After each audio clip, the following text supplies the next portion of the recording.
تو اسی طریقے سے اگر غلطی کی ہے تو مرد جو ہے کہے گا سبحان اللہ، امام سے غلطی ہو گئی ہے، مرد کیا کہے گا؟ سبحان اللہ۔ عورت کیا کرے گی؟ اپنے ایک ہاتھ کے پشت پر اپنا ہاتھ مارے گی، اپنی آواز نہیں نکالنی، آواز کا پردہ،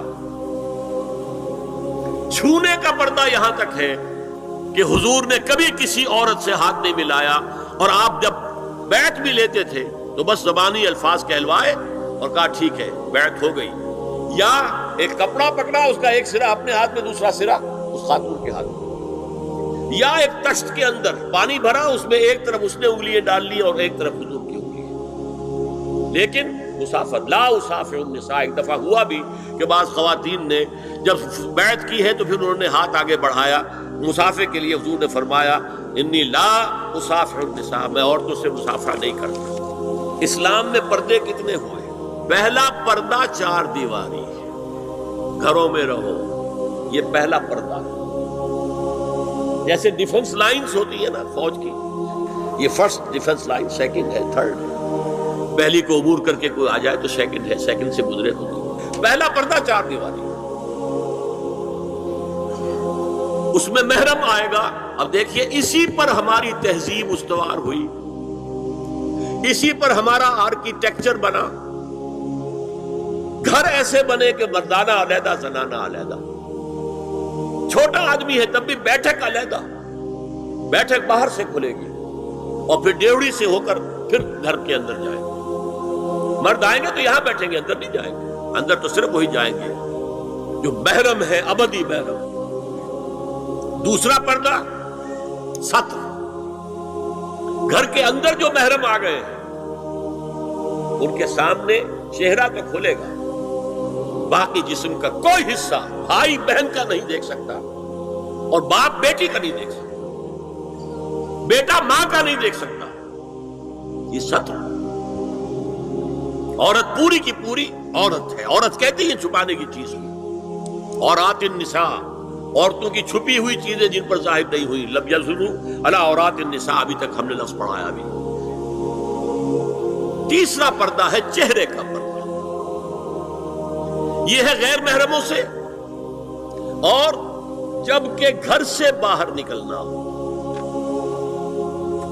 اس کے لیے سورہ احزاب میں نے کہا تھا گھر سے باہر کا پردہ، چہرے کا پردہ وہ غیر محرموں سے ہے، اور گھر سے باہر نکلے گی تو غیر محرم سامنے آئیں گے۔ یا ایھا النبی قل لازواجک وبناتک ونساء المؤمنین یدنین علیہن من جلابیبہن ذالک ادنی ان یعرفن فلا یؤذین وکان اللہ غفورا رحیما۔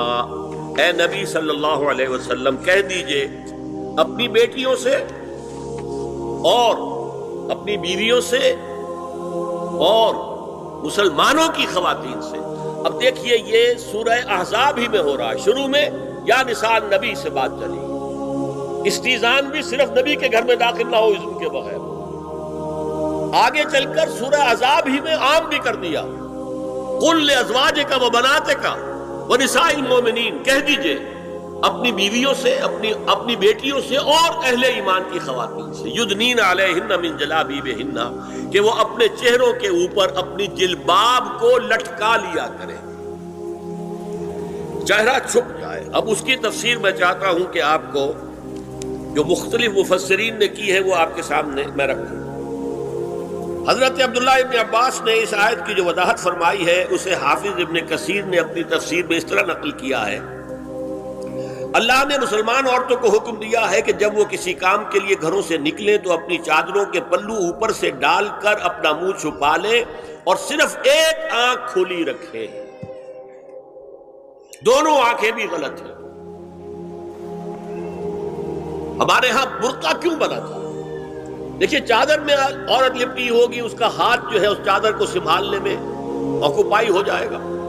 برقع ضرورت کی ایجاد ہے جو ہوا ہے، اور اس کے آگے آپ کو معلوم ہے پچھلے برقعوں میں جالیاں لگی ہوتی تھی کہ نگاہوں سے بھی براہ راست سامنا نہ ہو، اور یہ میں نے اپنی آنکھوں سے دیکھا۔ انقلاب ایران کے بعد جو حاجی آئے ایران سے، ان کو جو میں نے دیکھا ہے اس طرح چادر میں ملبوس عورتیں ہوتی تھی، لمبی سی چادر، ایک ہاتھ سے اس کو اس طرح پکڑا ہوا ہے، اور صرف ایک آنکھ کھلی ہے، دوسری نہیں۔ میں نے شروع میں کہا تھا ہمارے نزدیک اسلام دین ہے، صرف مذہب نہیں۔ اسلام قرآن اور سنت دونوں پر مبنی ہے، صرف قرآن پر نہیں۔ اسی میں ایک اضافہ کیجئے اس بات کا کہ حضور نے کئی حضرات سے یہ کہا، کہیں وہ رشتہ کر رہے تھے کہ آپ نے ایک نظر دیکھ لیا ہے۔ اب اگر یہ ایک نظر دیکھنا اس کی اتنی اہمیت ہے تو اس کا کیا مطلب ہے؟ اگر تو صورتحال یہ ہوتی کہ ہر وقت چہرہ کھلا ہے، آ رہے جا رہے، تو ایک نظر دیکھنے کی کیا ضرورت ہے؟ وہ تو دیکھا دکھایا ہے۔ زمانہ آیا ہے بے حجابی کا، عام دیدار یار ہوگا۔ سکوت تھا پردہ دار جس کا، وہ راز اب آشکار ہوگا۔ تو ظاہر بات ہے وہاں پردہ ہو گیا تھا، تبھی تو تھا نا کہ ایک نظر دیکھ لو۔ آپ نے پوچھا ایک صحابی سے کہ رشتہ کہاں کیا؟ وہاں کیا ہے۔ تم نے ایک نظر دیکھ لیا ہے؟ اس خاندان کی آنکھوں میں کچھ نقص ہوتا ہے، دیکھ لو، بس ایک نظر دیکھنا ہے، اس کی اجازت۔ تو یہ اجازت ہونا اس کا خود ثبوت ہے کہ عام حالات میں عورت جو ہے وہ دکھائی نہیں دیتی تھی، بلکہ وہ پردے میں رہتی تھی۔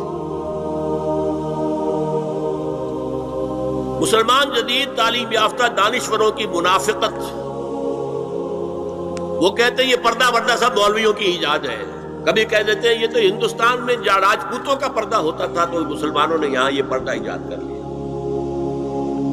میں نے دیکھا ہے عرب کی بدو خواتین مکے سے مدینے جاتے ہوئے نظر آتی ہے۔ ایک خاتون اونٹ کی پوری قطار لے کر جا رہی ہے، ہاتھ میں لاٹھی ہے، پورا مکمل پردہ، چہرہ چھپا ہوا، آنکھوں کے اوپر بھی کوئی انہوں نے وہ حجاب سا بنایا ہوتا ہے خاص چھجا سا، اور ہاتھوں میں دستانے، پاؤں میں جرابیں۔ یہ کون سے راجپوتوں کا پردہ سعودی و عرب کی جو ہے ریگستانوں میں پہنچ گیا؟ بدو جب آتے ہیں اپنی عورتوں کو اسی حال میں لے کر آتے ہیں، اور ان کا یہ ہے کہ وہ احرام کا معاملہ بھی یہ ہے کہ یہاں چھجا بنا کر آگے چادر لٹکا لیتے ہیں، صرف چہرے سے مس نہ کریں بس۔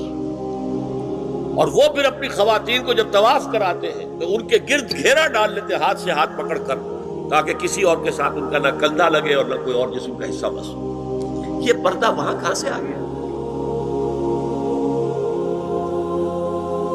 سر سید کا واقعہ تو میں آپ کو بتا چکا ہوں۔ اب ذرا علامہ اقبال، میں منافقت اس لیے کہہ رہا ہوں کہ ایک طرف ہمارا جدید دانشور طبقہ، مولوی ملاٹے دیوبندی ہوں، فلاں ہوں، یہ ہوں وہ ہوں، یہ دقیانوسی ہے، اصل میں تو سر سید احمد خان، اور پھر علامہ اقبال۔ علامہ اقبال کا حال کیا ہے وہ سن لیجئے آپ۔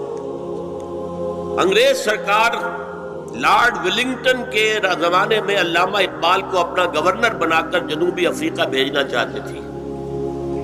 من جملہ دیگر شرائط کے ایک شرط یہ بھی تھی کہ تمام سرکاری تقریبات میں بیگم اقبال ان کے ہمراہ ہوں گی۔